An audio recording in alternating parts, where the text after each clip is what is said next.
बिस्मिल्लाहिर्रहमानिर्रहीम अस्सलाम वालेकुम रहमतुल्लाह। 26 नवंबर का जो वाक़या है वो तो इस हुकूमत के गले पड़ चुका है और अब इस्टेब्लिशमेंट की जानिब से दो टोक पैगाम इस हुकूमत को कन्वे कर दिया गया है और इनको बता दिया गया है कि या तो अब आप 26 नवंबर के वाक़े की ज़िम्मेदारी कबूल करें, अपने सर के ऊपर ये ज़िम्मेदारी लें, क्योंकि ये वाक़या पाकिस्तान के अंदर, ना सिर्फ पाकिस्तान के अंदर, ये बहुत ज़्यादा वायरल हो चुका है वाक़या। इसका जो प्रेशर है वो हुकूमत के ऊपर, इस्टेब्लिशमेंट के ऊपर आ रहा है, पाकिस्तानी पब्लिक की जानिब से, आवाम की जानिब से, बल्कि अब इंटरनेशनली, आलमी सतह पर, बैनुल-अक़वामी सतह पर प्रेशर जो है वो पाकिस्तान के ऊपर आ रहा है और इसकी तहकीकात की डिमांड की जा रही है। और इसकी तहकीकात की जो डिमांड है, ये डर और खौफ पाया जाता है। इनको एक डर लगा हुआ है, इनको एक खौफ लगा हुआ है कि अगर इसकी तहकीकात हो गई तो फिर उसके बाद जो असल ज़िम्मेदार हैं वो सामने आ जाएंगे। तो इस वजह से इस्टेब्लिशमेंट ने ये मैसेज कन्वे किया है कि हुकूमत इसको अपने सर पर ले, हुकूमत इसकी ज़िम्मेदारी उठाए और हुकूमत इसको ओन करे और कहे कि बिल्कुल हमारी जानिब से ये ऑर्डर दिया गया, हमने ये ऑपरेशन करवाया, इसकी ज़िम्मेदारी हम कबूल करते हैं, बजाय इसके कि शहबाज शरीफ ने जो उस वक्त वारदात डाली और शहबाज शरीफ ने इसकी ज़िम्मेदारी इस्टेब्लिशमेंट के ऊपर डालने की कोशिश की, इस्टेब्लिशमेंट के ऊपर डाल के ख़ुद पतली गली से फ़रार होने की कोशिश की। शहबाज शरीफ ने जो ये कोशिश की, जो ये साजिश की, जो ये मंसूबा बनाया, तो अब बिल्कुल इस्टेब्लिशमेंट ने इसके ऊपर दो टुक मौक़िफ़ अपनाते हुए, देखिए इससे पहले भी ये अब जो टॉप मिलिट्री कमान है उनकी जानिब से मैसेज जो है वो दिया गया है। उन्होंने ये पैगाम भेजा है शहबाज हुकूमत को, जबकि इससे पहले जब फॉर्मेशन कमांडर्स कॉन्फ्रेंस होती है, फॉर्मेशन कमांडर्स की मीटिंग होती है, उसके अंदर तमाम के तमाम जो टॉप के मिलिट्री ऑफिसर्स हैं, देखिए कोर कमांडर और मिलिट्री, ये जो फॉर्मेशन कमांडर्स हैं, इसमें थोड़ा सा बुनियादी फ़र्क ये है कि कोर कमांडर में जितने कोर कमांडर्स होते हैं और जितने टॉप लेवल के डीजी लेवल के आदमी होते हैं, वो तकरीबन कोई 25 से 30 जनरल टॉप के होते हैं जो उसमें शिरकत करते हैं। लेकिन जो फॉर्मेशन कमांडर्स कॉन्फ्रेंस होती है, उसमें मेजर जनरल तक लेवल के जितनी पाकिस्तान के अंदर फॉर्मेशन काम करती हैं, वो तमाम के तमाम जनरल, वो तकरीबन कोई 100-150 जनरल बन जाता है। तो उनकी मीटिंग होती है, तो वहाँ से जो पल्स होती है अवाम की, पब्लिक की, हर इलाके की, हर जगह की, वो सारी पल्स और वो सारी जो असल हकीकत है वो वहाँ पर उसकी ब्रीफिंग और रिपोर्ट सामने रखी जाती है और उसके अंदर फिर बता दिया जाता है कि इस वक्त ग्राउंड सिचुएशन क्या, ग्राउंड रियलिटी क्या है। तो उन्होंने बता दिया और ये फॉर्मेशन कमांडर्स कॉन्फ्रेंस जो है वो इत्तफाक कह लें या फिर प्लान कह लें कि प्लान के मुताबिक जो है वो होती है 26 नवंबर के वाक़े के बाद, क्योंकि 26 नवंबर का वाक़या जो है वो एक मुकम्मल तौर पर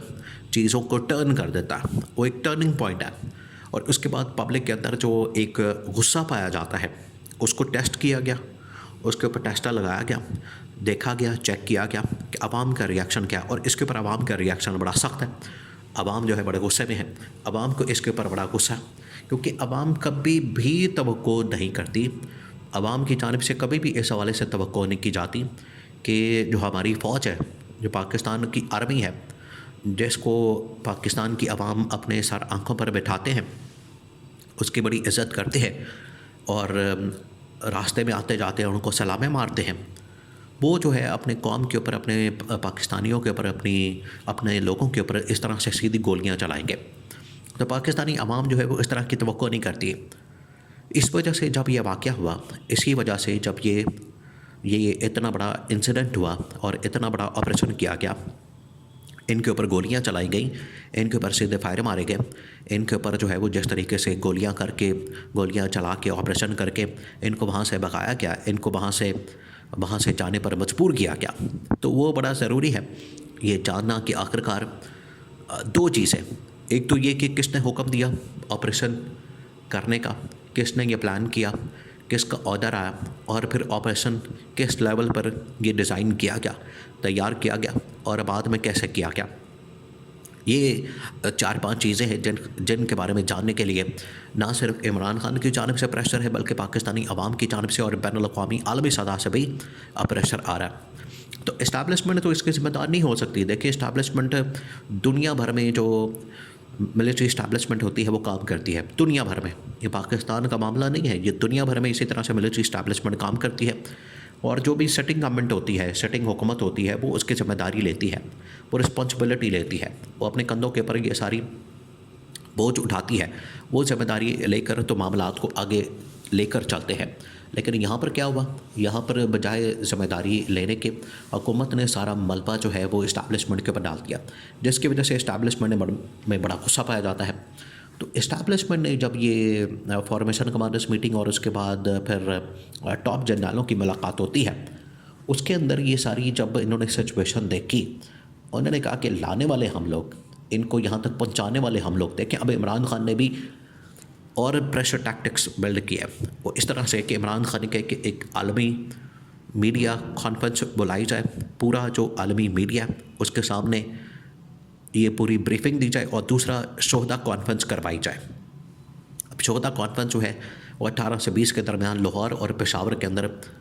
होने जा रही है, और उसके अंदर अपने शहीदों की तमाम जो उनके लवाहिकीन हैं उनको लाया जाए, उनकी कहानियाँ सुनाई जाए, और आवाम के सामने, पब्लिक के सामने, पाकिस्तान के सामने, दुनिया के सामने ये जो वहाँ पर क़यामत बर्पा की गई, उनके लवाहिकीन के ज़रिए से दुनिया के सामने वो पूरा मौक़िफ़ रखा जाए। तो ये इस किस्म का प्लान किया गया। अब ये जो प्लान है, ये तो इस्टेब्लिशमेंट को पता है कि इसके असरात क्या होने हैं, और इमरान खान इस तरह की चीज़ों को इस्तेमाल करने का बड़ा माहिर आदमी है। इमरान खान को पता है कि अगर ये वाक़या हुआ है, अगर ये इंसिडेंट हुआ है, अगर ये ऑपरेशन हुआ है, तो इसको किस तरह से अपने हक़ में इस्तेमाल करना है, इमरान खान जानता है। इसी वजह से इमरान खान ने यह शोहदा कॉन्फ्रेंस करवाने का ऐलान किया। तो इस्टेब्लिशमेंट की होश उड़ गए, इस्टेब्लिशमेंट की हवा निकल गई। उन्होंने अब मैसेज दिया है कि ना इस हुकूमत की कोई कारकर्दगी, ना परफॉर्मेंस है। एक ये मसला आया था एहतजाजी कॉल का इनके सामने, इसमें भी इन्होंने नालायकी का इजहार किया, और नालायकी जो है वो हमारे भी गले पड़ गई, इनके अपने भी गले पड़ गई। तो हमने अपने गले तो डालनी नहीं, ये बात हमारी तो ये ज़िम्मेदारी नहीं है, ये तो हुकूमत की ज़िम्मेदारी थी कि सियासी तौर पर इस एहतजाजी कॉल को मैनेज करते हैं। तो बजाय मैनेज करने के इन्होंने उल्टा जो भी यहाँ पर किया उसको भी हमारे खाते में डाल दिया। तो अब ये इस्टेब्लिशमेंट इनफ इज़ इनफ कह चुकी है, और उन्होंने कहा है कि परफॉर्मेंस भी नहीं है, उल्टा ये हमारे गले डाल देते हैं तमाम के तमाम मामलात। तो इसको घर भेजने के अलावा ना हमारे पास इस वक्त कोई चारा है, ना इस वक्त हमारे पास कोई ऑप्शन है, और ना ही हम इस तरह की हुकूमत को अफोर्ड कर सकते हैं।